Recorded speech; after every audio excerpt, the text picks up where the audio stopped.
Alright, back to the show. Today on So Damn Good, we will be preparing the main course and dessert. On our menu we have pasta and ice cream.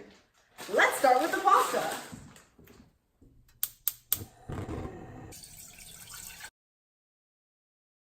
You forgot to salt the cooking water. Oh no! It takes so much longer if I add salt to it.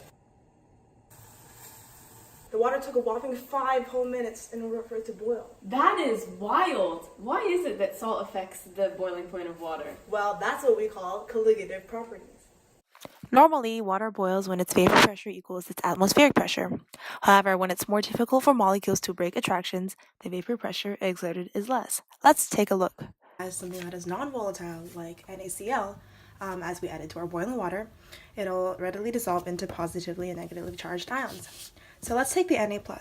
Since it's a positively charged ion, the negatively charged ends of the polar water molecules will be drawn to this positively charged ion. And as we increase the temperature and our molecules are moving faster and faster, they're ultimately going to be attracted to this positively charged particle.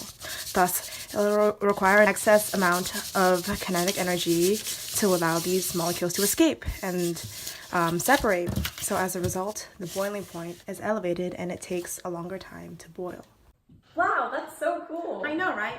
So now that we're done with the main course, let's move on to dessert. What we have today is a recipe that doesn't even require an ice cream churner or a freezer. That's not possible. There's no way it'll be cold enough to make ice cream without a freezer. Well, let's watch and see.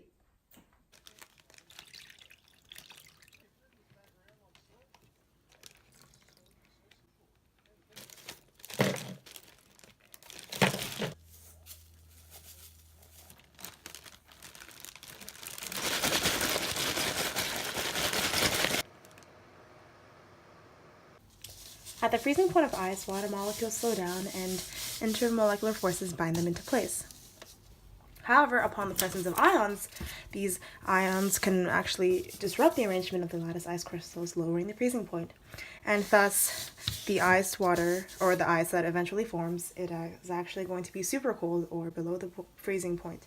This is called freezing point depression.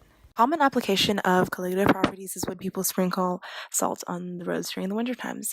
And although colligative properties themselves aren't really detrimental to society, certain applications of it are.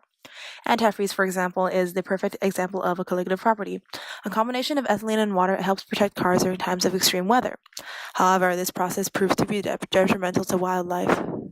But yeah, those are the basics of colligative properties. Cool, right? Sick, dude!